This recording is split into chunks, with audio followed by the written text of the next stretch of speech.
The night I found my own name listed as a missing person, the article ended mid-sentence, like whoever wrote it vanished while their fingers were still on the keyboard, and the timestamp said it had been published tomorrow.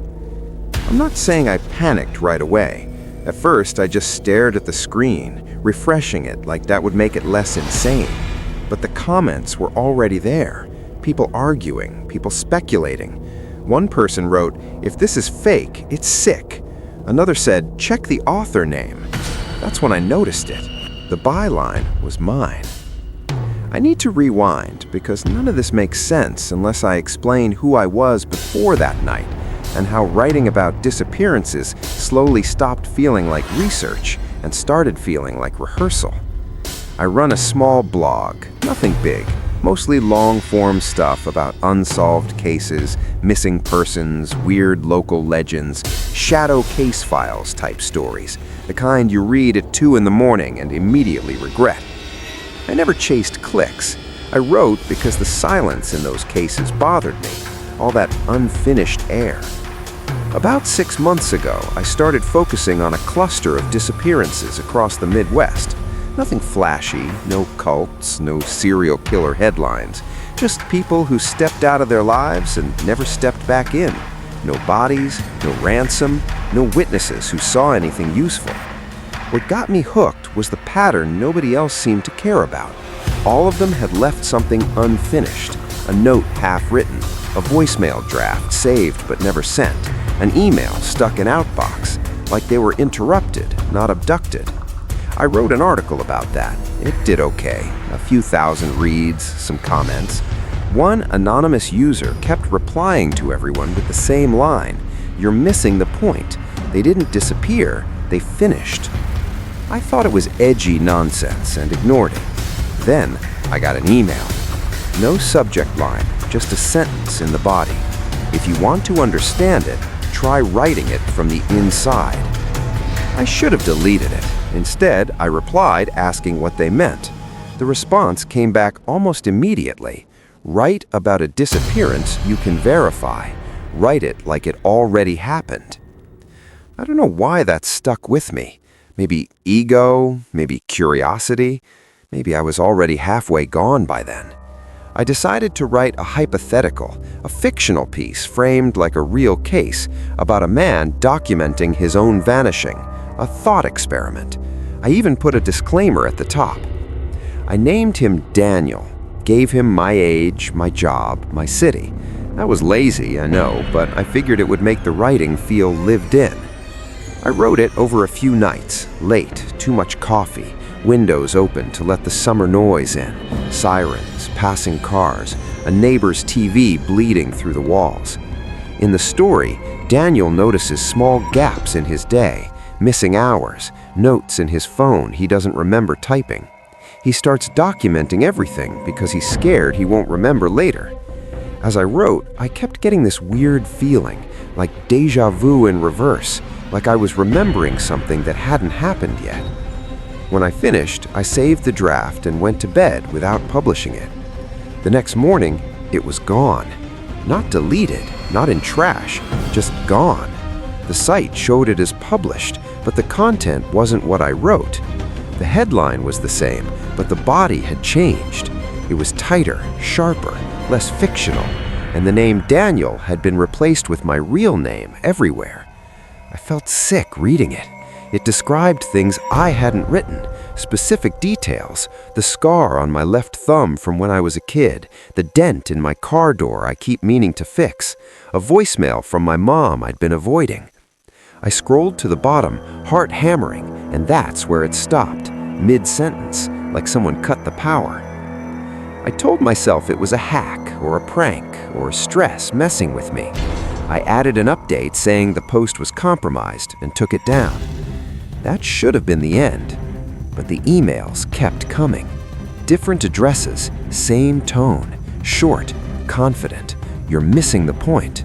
You edited the wrong part. You're not supposed to stop in the middle. You're running out of margin." I stopped sleeping.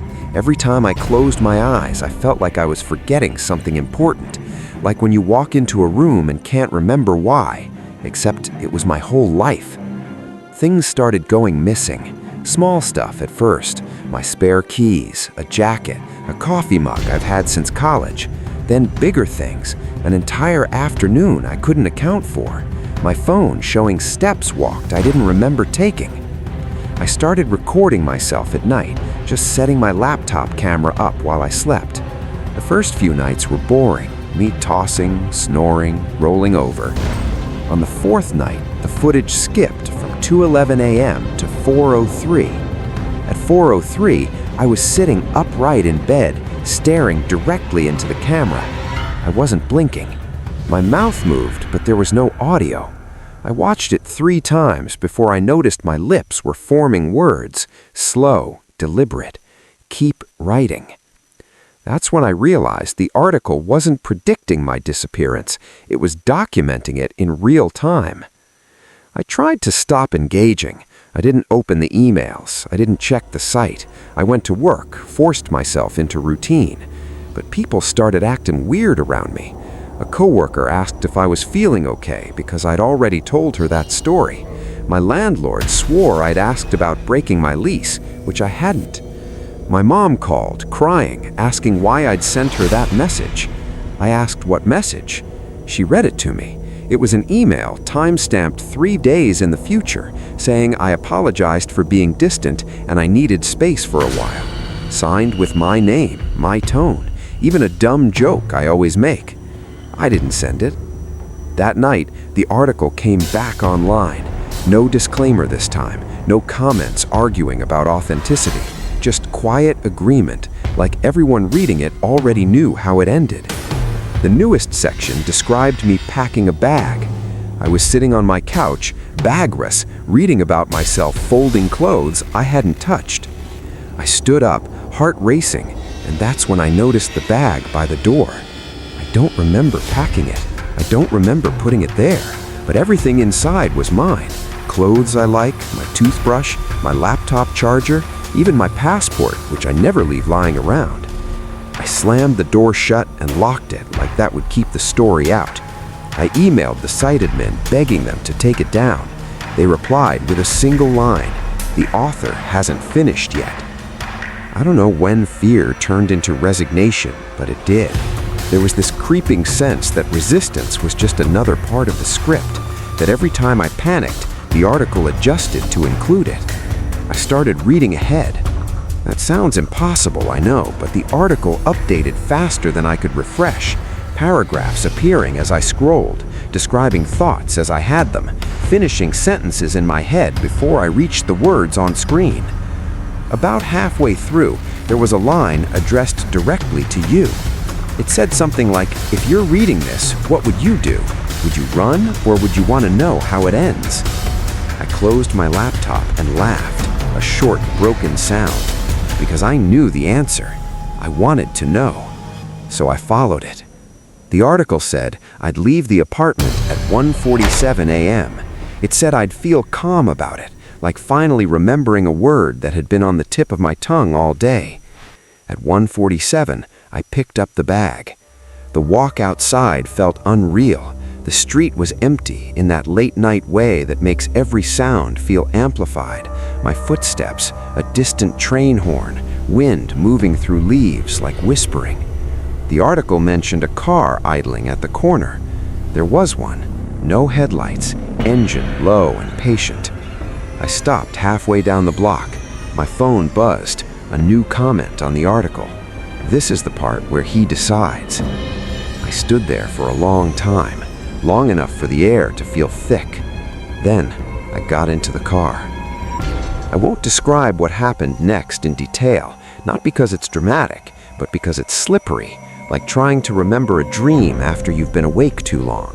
There was a drive, a building that felt familiar but wrong, a room with no windows and too much white, and writing, so much writing. I understand it now.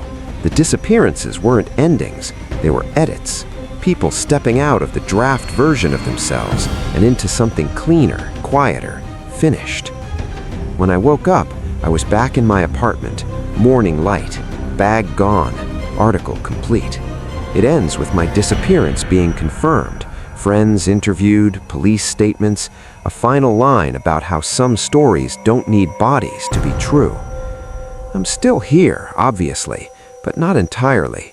There are gaps I can't fill, hours that feel hollow, and sometimes I'll catch myself typing sentences I didn't remember thinking about things I haven't done yet.